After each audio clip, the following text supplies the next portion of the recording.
따라해 주시기를 바랍니다. 12바구니에 찼더라. 다시 한번 12바구니에 찼더라. 12바구니는 어떤 바구니일까? 예수님께서 오병이어 기적을 베풀어 주시고 그 기적을 베푼 이후에 그 남는 것이 없게 하라고 말씀을 하시면서 그걸 다 거두시는 그런 과정에서 쓰임 받았던 믿음의 그릇들입니다. 6월절이 가까운 어느 날 예수님께서 어느 빈들에서 많은 무리들을 향해서 말씀을 증거하십니다.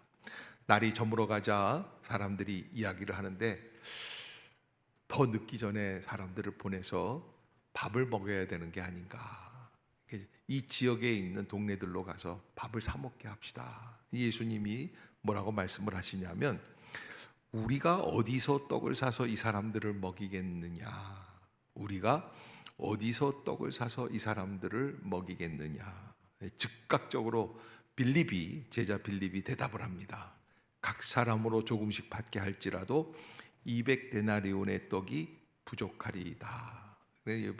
여러분 200데나리온이라면 당시에 한 지금으로 말하면 3천만 원, 4천만 원, 얼마가 될지 정확하게는 알 수 없지만은 아무튼 1인당 얼마 정도 먹겠다 생각해서 곱하기 한 10,000명 한 게 아닌가 이렇게 생각이 들어요. 그게 부족하겠다. 아마 여러분 이런 대답들은 보통 사람들이면 다 하는 대답이 아닐까. 계산을 좀 하면 그렇게 나오겠죠. 그런데 좀 다른 사람이 있었어요. 안드레라고 하는 제자예요. 오늘 본문 9절에 그는 이렇게 대답을 합니다. 여기 한 아기가 있어 보리떡 5개와 물고기 2마리를 가지고 있나이다. 그러나 그것이 이 많은 사람에게 얼마나 되겠사옵나이까. 자, 이 문장 가운데는 2가지 의미가 담겨 있어요. 첫째는 여기 한 아이가 있어 보리떡 5개와 물고기 2마리를 가지고 있나이다. 드릴 아이가 있어요. 가지고 온 사람이 있어요. 제 도시락인데 이거라도 좀 드세요 하고 아마 안드레 제자에게 한 꼬마가 제자님 이거 받으셨어요? 이거 좀 받으세요. 우리들도 예전에 소풍 가면 엄마가 김밥을 오랜만에 싸잖아요. 그러면 엄마가 신바람이 납니다. 김밥을 싸면서 어떻게 하냐면 요거는 선생님 드려라. 그럼 그걸 가지고 가서 선생님을 드리는데 저는 저만 드리는 줄 알았더니 반에서 애들이 저마다 갖고 와서 그날 드리더라고요. 아마 그런 도시락이 아니었을까 생각이 들어요. 그런 현실이 있어요. 지금 상황에 지금 이렇게 헌신하는 한 아이가 있는데 그런데 그 뒤에 그러나 그것이 이 많은 사람에게 얼마나 되겠사옵나이까. 그러나 그것이 이 어린아이가 드린 물고기 2마리와 보리떡 5개 요것이 10,000명을 먹일 수 있는 그런 규모가 될까요? 될 수가 없죠. 어림도 없어요. 그런 걸 보고 뭐라 그러냐면 우리가 코끼리 비스켓이라고 그래요. 코끼리한테 비스켓 요만한 거 하나 주면서 이거 먹고 잠자라는 거예요. 잠이 오겠어 배가 고파서. 자, 이런 역사 속에서 예수님이 그 아이의 도시락을 받습니다. 저 같으면 아마 나만 먹을게 그럴 수도 있겠어요. 그런데 예수님이 이 도시락을 받고는 하늘을 우러러 기도하세요. 아버지요. 여러분 사실 예수님께서 그날 베풀어 주신 그 기적의 의미 가운데 어떤 의미가 담겨 있냐면 마태복음에 보면은 마태복음 현장에서 보면은 마태복음 14장 15장 여기에 무슨 일들이 있냐면 세례 요한이 헤롯 왕에게 감옥에서 참수형을 당해서 목이 잘려서 죽어요. 지금까지 이스라엘은 세례 요한으로부터 많은 위로를 받았어요. 회개하라 하나님의 나라가 가까이 왔느니라. 전 이스라엘에 의식이 있는 사람들이 다 나와서 요단강에서 세례 요한에게 세례를 받으면서 자기 죄를 고백하면서 하나님의 나라가 오기를 기다리는 믿음의 행동이 시작이 되기 시작해요. 세례 요한이 말하는 말씀이 하나님의 음성이구나. 왜? 지난 400년 동안 이스라엘은 이스라엘을 향한 하나님의 음성을 전달해 줄 수 있는 선지자가 없었어요. 그러기에 그들은 세례 요한이 하나님의 말씀이라고 증거하는 이 말씀들을 다 마음에 받고 위로를 받고, 역시 하나님은 우리를 버리시지 않는구나. 먹을 게 없고 경제가 어렵고 왕족들이 백성들을 유린한다고 해도 그래도 그 가운데 하나님의 말씀이 계시니까 우리는 살 길이 있겠지, 막연한 바람으로 살았는데 그 바람이 끊어지게 돼요. 세례 요한이 죽는 거예요. 그래서 오늘 이 요한복음 6장 이 부분에서 예수님 앞에 나온 이 무리들은 어떤 무리였는가?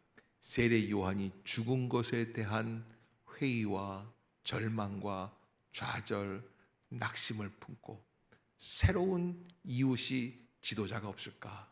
빈들로 나와서 예수님이 주시는 말씀 앞에서 아멘 하면서, 이 사람들 바라는 게 뭐예요? 떡이 아니에요. 물고기가 아니에요. 뭐예요? 하나님이 우리를 버리지 말아주세요. 근데 그 무리를 보니까 예수님이 너무너무 불쌍한 거예요. 너무너무 안 된 거예요.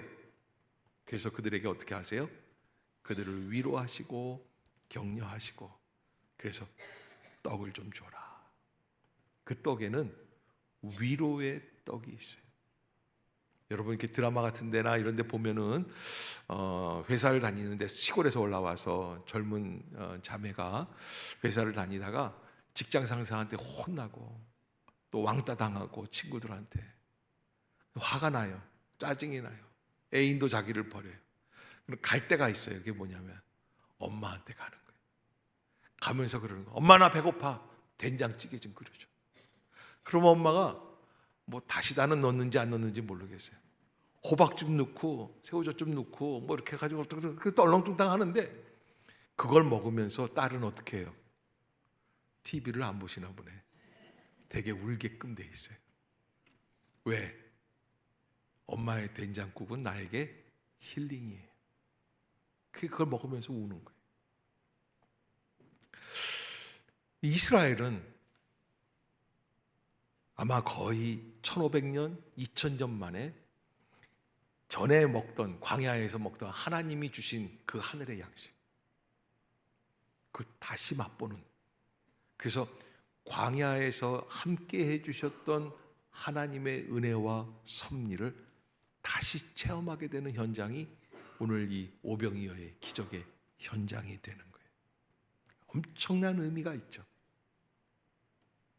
그런데요, 예수님은 그렇게 그 떡과 그 물고기를 나누어 먹고 있는 아마 10,000명 넘는 그 수천 명의 군중들 속에서 예수님은 그렇게 말씀을 한 번 하세요. 12절에 보면 뭐라고 말씀을 하시냐면, 그들이 배부른 후에 예수께서 제자들에게 이르시되 남은 조각을 거두고 버리는 것이 없게 하라 하시므로. 다시 한번 읽어드릴게요. 그들이 배부른 후에 예수께서 제자들에게 이르시되 남은 조각을 거두고 버리는 것이 없게 하라 하시므로. 무슨 뜻이 있냐면, 이 사람들이 지금 너무 흔하게 막 갑자기 이 보리떡이 막 많아지고 그러니까 먹다 지쳐서 어떻게 되는 거예요? 보리떡 버리는 거예요. 예수님이 보리떡을 굉장히 소중하게 생각하시죠. 그렇죠? 우리 때는요, 밥 먹다가 밥알이 흘러요. 그러면 어떻게 했어요?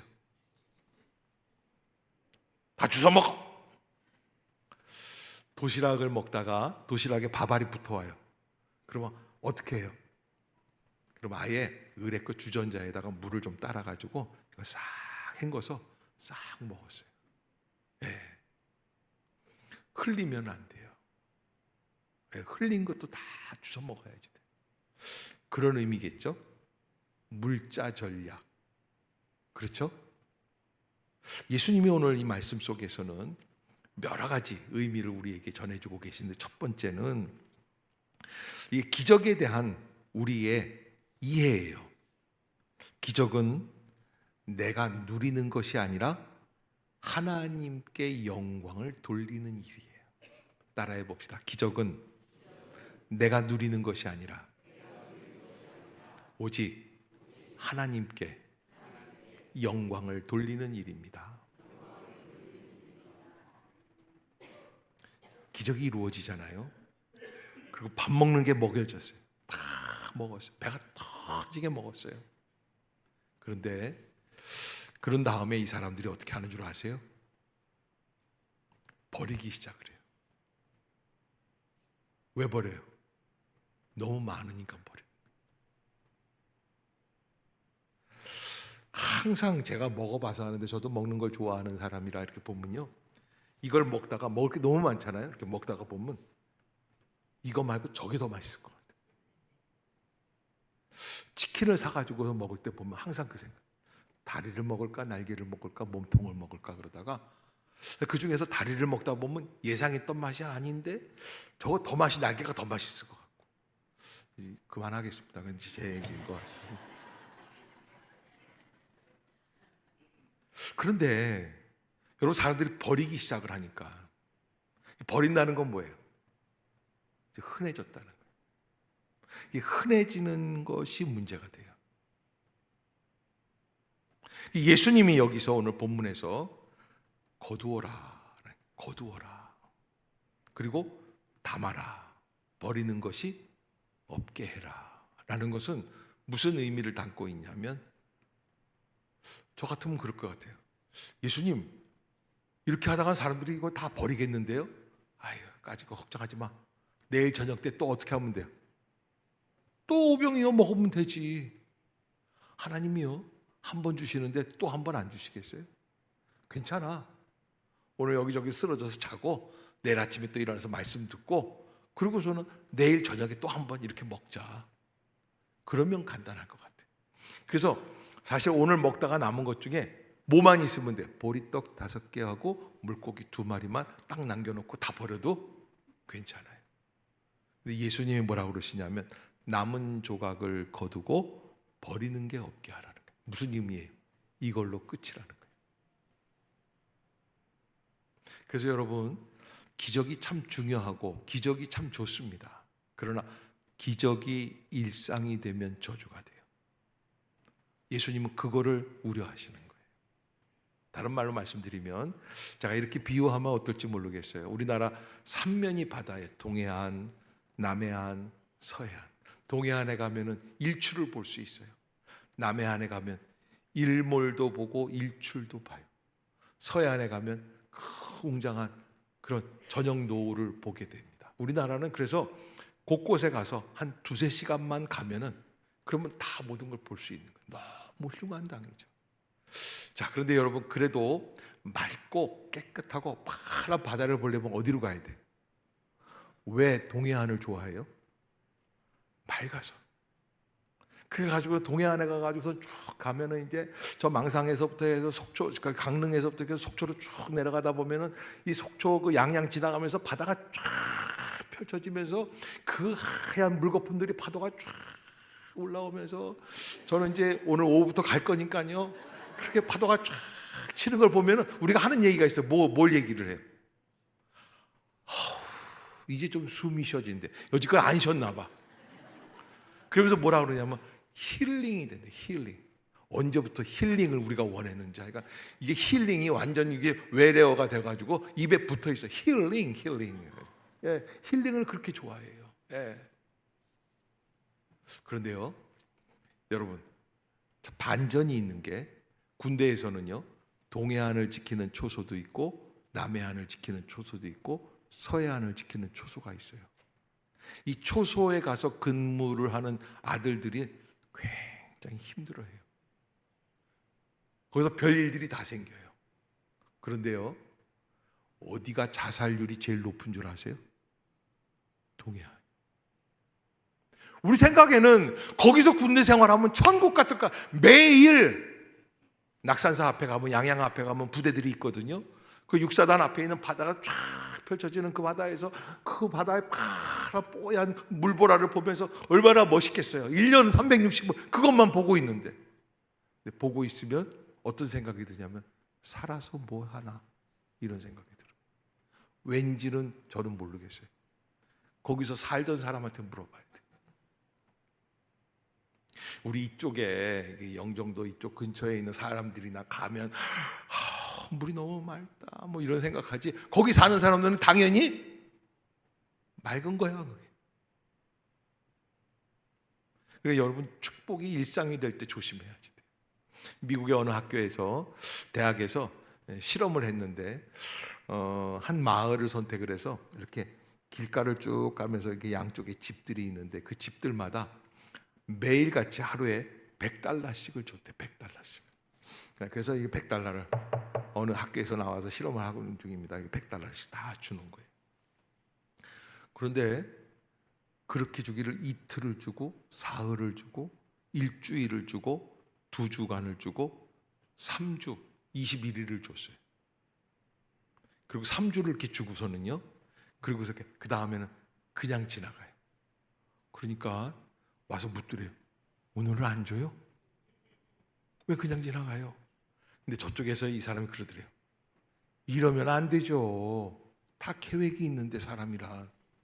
그러니까 매일 $100가 들어오니까 어떻게 한 거예요? 내일 또 $100 들어올 줄로 믿고 뭔가 계획을 세우는 거예요. 그런데 세 번째 어떤 사람이 이런 얘기를 하더래요. 왜 내 돈을 안 줘요? 언제부터 내 돈이에요? 언제부터 내 돈이에요? 내 돈이 어디 있어요? 자기 게 아니에요. 그래서 매일 $100씩 준다 그러면 얼마나 큰 축복입니까? 근데 이게 뭐예요? 이게 일상이 되면 우리 착각해요. 그게 축복이 아니라 당연한 걸로 바뀌는 거예요. 매일 예수님이 오병이어의 기적을 베푸셔 주시면 10,000명, 20,000명씩 먹이시면 얼마나 좋겠어요. 그런데 그렇게 되면 그게 기적이 아니에요. 나중에는요, 예수님만 독차지하면 먹는 거는 어떻게 되는 거예요? 해결되는 거예요. 우리가 지금까지 신앙생활을 하는 가운데 우리가 갖고 있는 신앙의 자세 중에 좀 안 좋은 부분들, 어떤 부분들이 있냐면, 마치 알라딘의 요술 램프를 이렇게 탁 닦고 있으면은 그게 지니 요정이라는 게 나오죠. 그게 뭐라고 그래요? 주인님 부르셨습니까? 무엇을 원하십니까? 그러면 금을 한 개짝을 줘. 그럼 지니 요정은 어떻게 해요? 예. 그리고 척 갖고 오는 거예요. 여러분, 우리가 신앙생활을 그런 의미에서 한다면, 오늘 예수님이 남은 조각을 거두고 버리는 것이 없게 하라 하신 말씀의 진정한 의미를 다시 한번 되짚어 봐야지 돼요. 지금까지 한국 교회는 그런 식의 신앙에 취해 있었어요. 우리가 기도만 하면 하나님이 인도해 주시고 채워 주실 거야. 구하라 주실 것이요, 찾으라 찾을 것이요, 문을 두드리라 그러면 너에게 열릴 것이라. 이런 식으로 살아왔어요. 그러나 주님께서 남은 조각을 거두고 버리는 것이 없게 하라고 하시는 21세기를 살아가는 우리들에게 주시는 음성을 다시 한번 들어야지 돼요. 이 말씀에는 우리는 물질을 원하지만, 물질만 있으면 우리의 삶이 다 해결될 줄로 알고 있지만, 그러나 물질이 우리를 살리는 게 아니에요.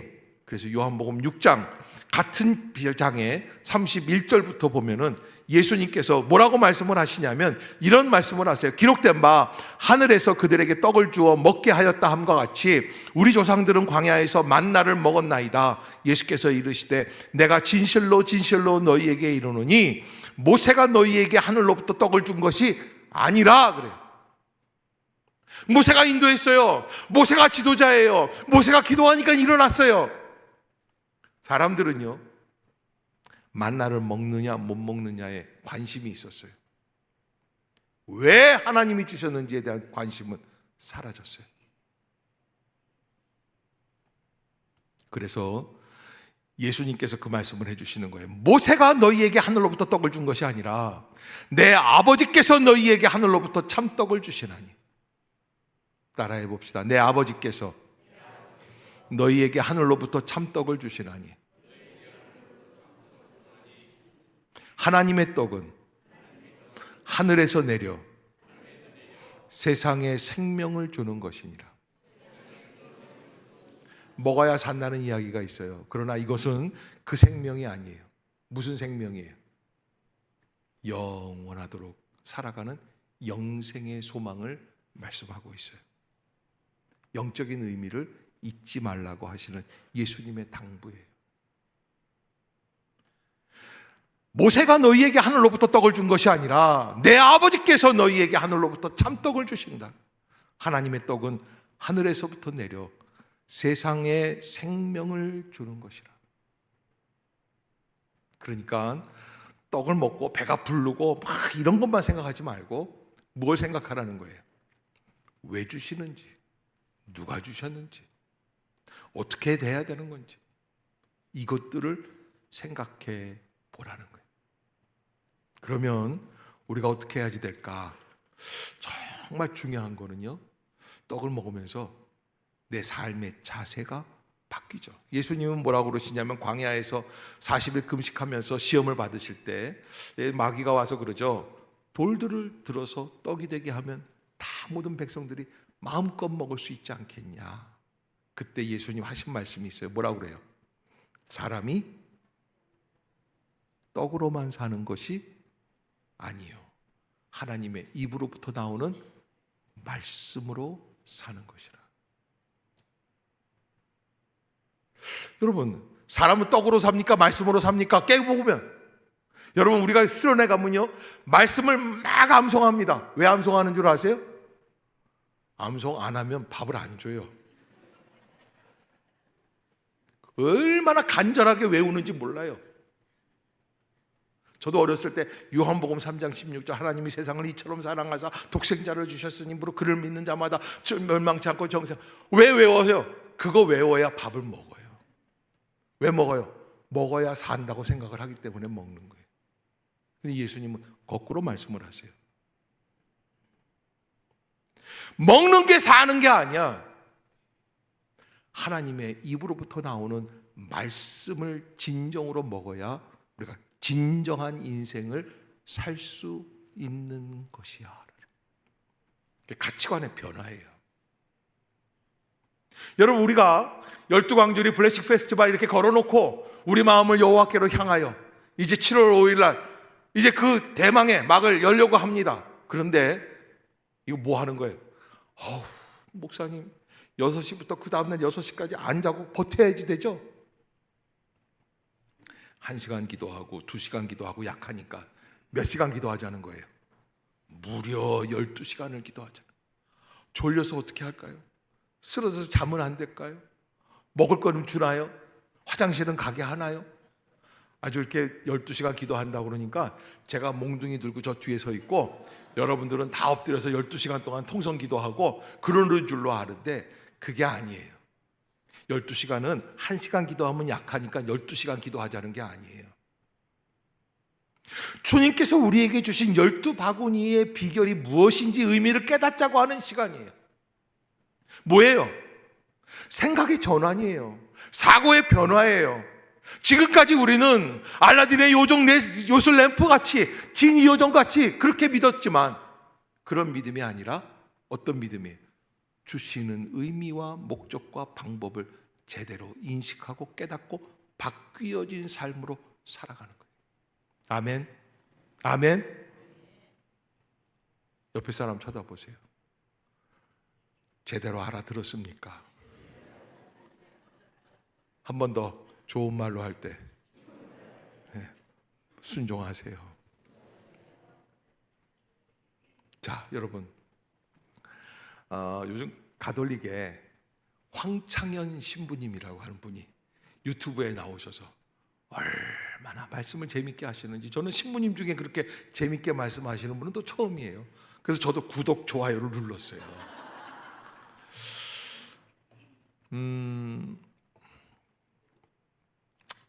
잠비아라고 하는 아프리카 어느 그 가난한 나라에 우물도 만들어 주시고 학교도 세우고 뭐 보통 어마어마한 그런 공장도 세우시고 뭐 이런 일들을, 큰 일들을, 프로젝트를 진행하시면서 또 강원도 평창에서 그 된장을 만드셔서 그렇게 파시고 그러시다고. 그래서 근데 말씀이 너무 재밌어요. 그런데 이제 어느 날 그 말씀하시는 중에 그런 부분이 이제 기억이 나요. 어느 할머니가 아프리카 잠비아에다가 이런 그 학교를 세운다 그러니까 100억을 들고 오셨대요. 세상에, 할머니들 다시 보자, 할머니들이. 세상에 돈은 할머니들이 제일 많으신 것 같아요. 100억을 갖고 오신 거예요. 그래서 신부님이 말씀을 하셨대요. 아니, 할머니가 무슨 돈이 있어서. 그러니까는 이 할머니가 쓸쓸히 웃으시면서, 신부님, 제가 갖고 있다고 다 제 돈이 아닌 거를 제가 얼마 전에 사고를 하나 당했었어요. 그래서 무슨 사고를 당하셨어요? 저 택시 트렁크에 갇혀서 몇 시간을 납치를 당했었어요.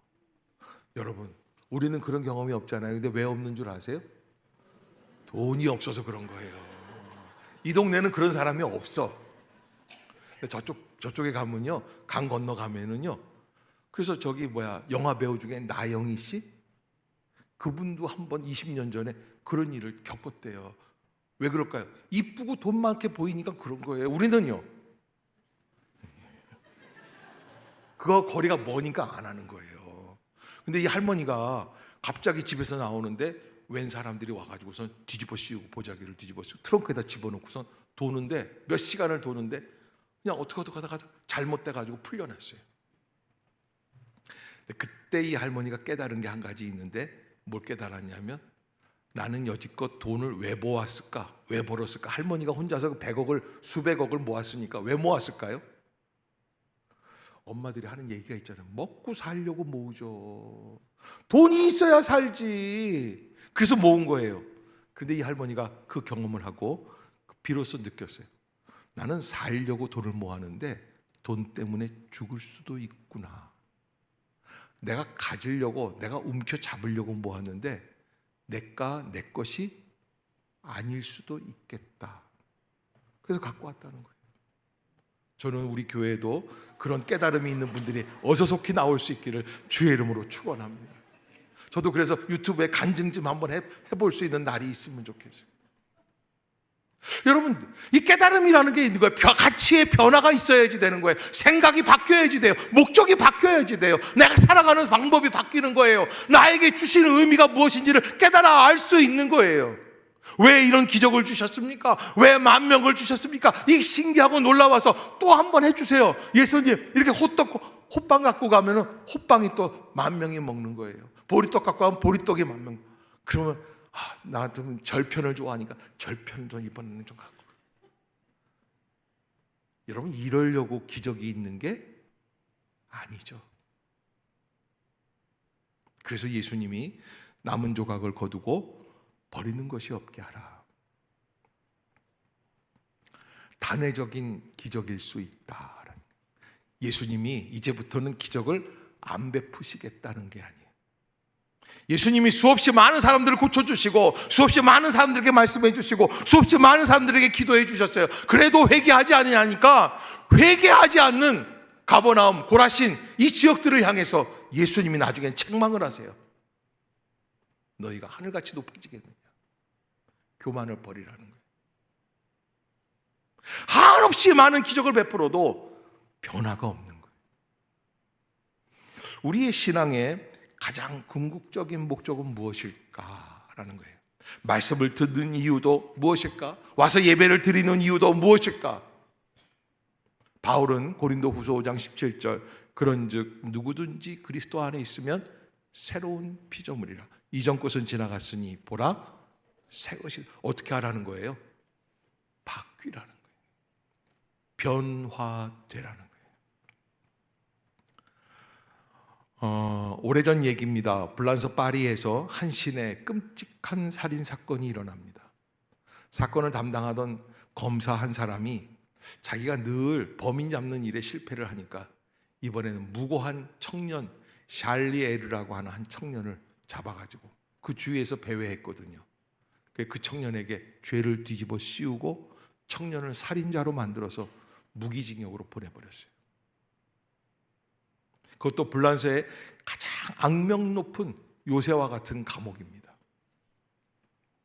그런데 샬리에르는 그날부터 이를 갈기 시작하면서 어떻게 하든지 내가 탈출해서 그 검사를 어떻게 하리라? 죽이리라. 9번 탈옥을 시도해요.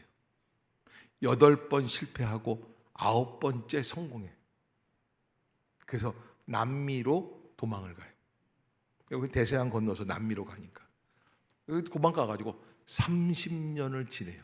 왜? 사형수의 이 징역 연한이 30년이 지나면 되는 거예요.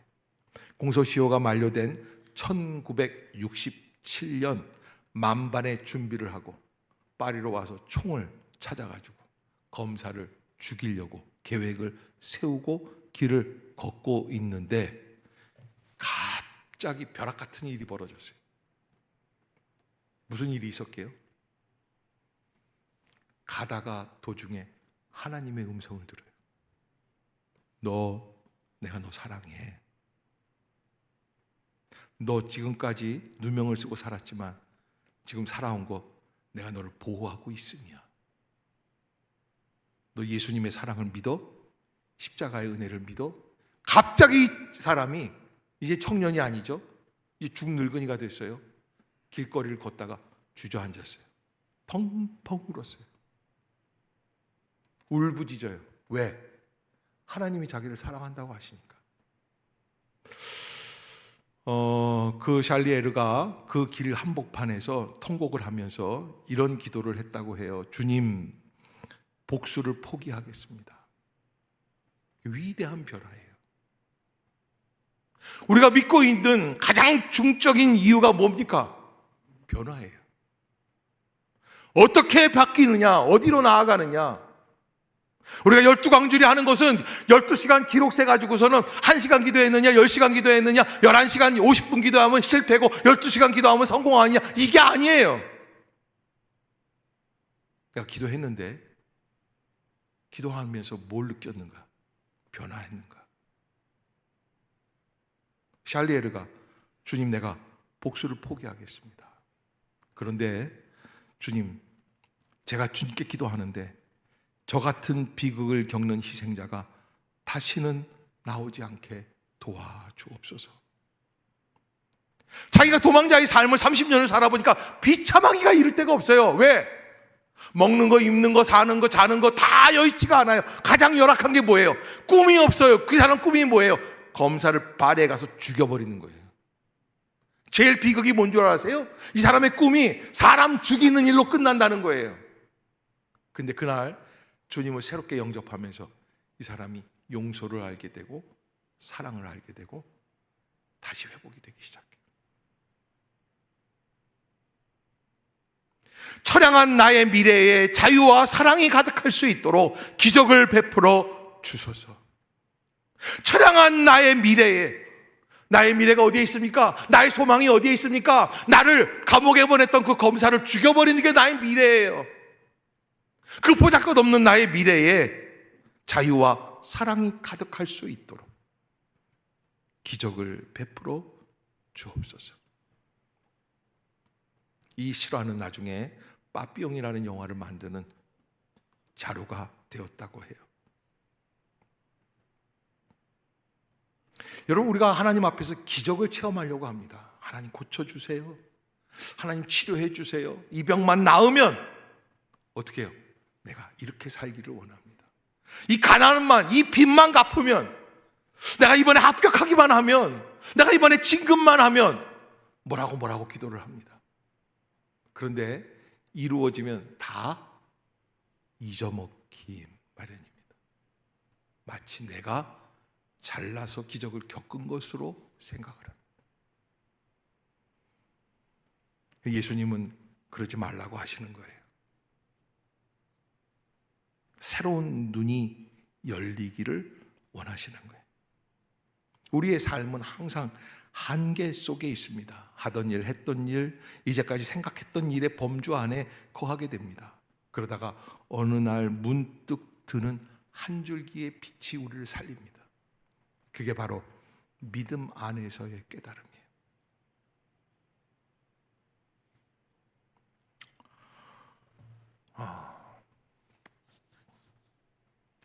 부산에서 목회할 때인데 어느 김 권사님이라는 분인데 참 저를 아껴주시던 그런 분인데 이북에서 피난 오셨어요. 사투리를 쓰세요. 근데 굉장히 멋쟁이에요. 그 90년대 중반이니까 사자머리 있잖아요.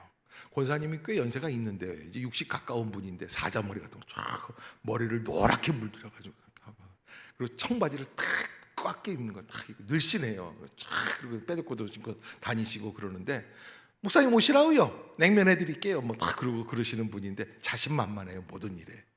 그런데 이렇게 보면은 이렇게 알잖아요. 느낌이 저분은 정말 진실되고 신실한 분이다라는 걸 느끼기보다는 그 권사님은 이렇게 보면 정말 놀기 좋아하겠다. 왜냐하면 이렇게 친구들이나 무리들이나 하는 이게 스타일이 약간 좀 이렇게 좀 뭐 말을 할 때도 껌을 씹어야 대화가 되는 것 같은 그런 어투예요.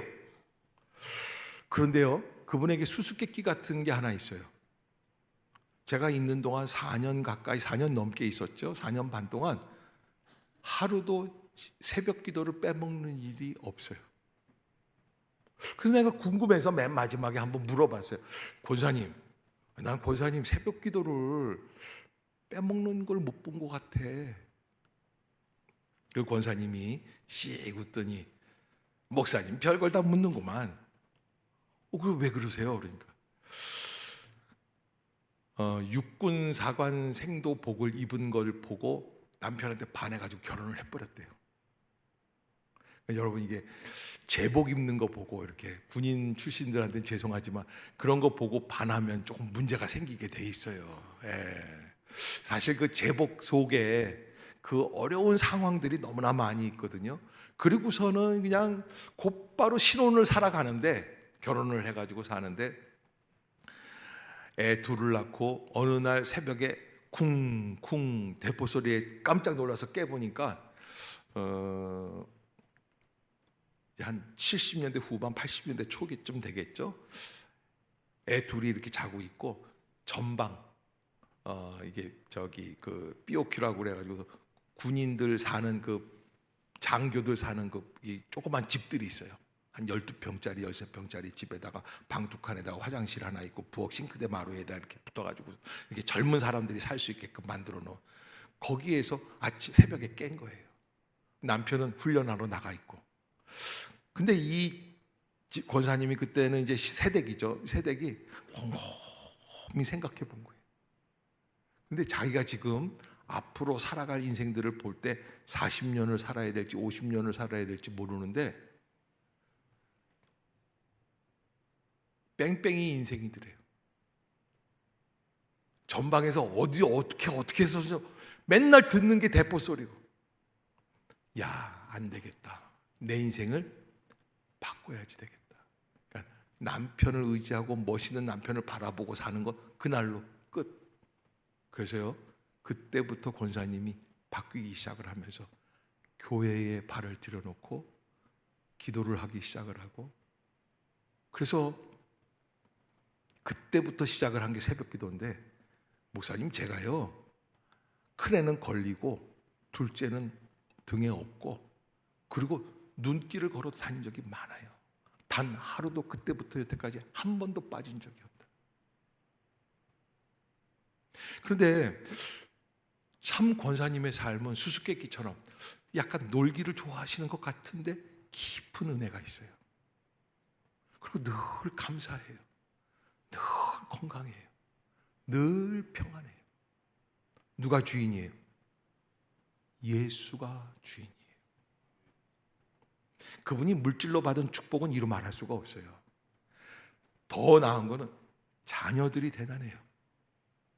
그런데 여러분, 그런 축복 말고 그분이 누리는 축복, 그 얼굴에서 심각한 표정이나 화를 내거나 뭐 잘못되거나 이런 적이 별로 없어요.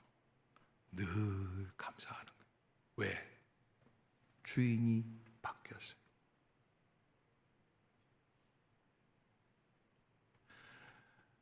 오늘 제가 12강주리 블레싱 페스티벌 말씀드리면서 조금 길게 했는데, 여러분 이 진정한 신앙의 의미는 어디에 있느냐면 축복을 얻었느냐 안 얻었느냐가 아닙니다. 어디에 있어요? 내가 그 믿음을 통해서 바뀌었느냐 안 바뀌었느냐. 이번 기회에 여러분들이 다 함께 기도하면서 이제는 내가 바뀌게 하여 주옵소서. 아멘. 아멘. 따라해 봅시다. 주여, 우리의 마음을 주님께로 향하기 원합니다.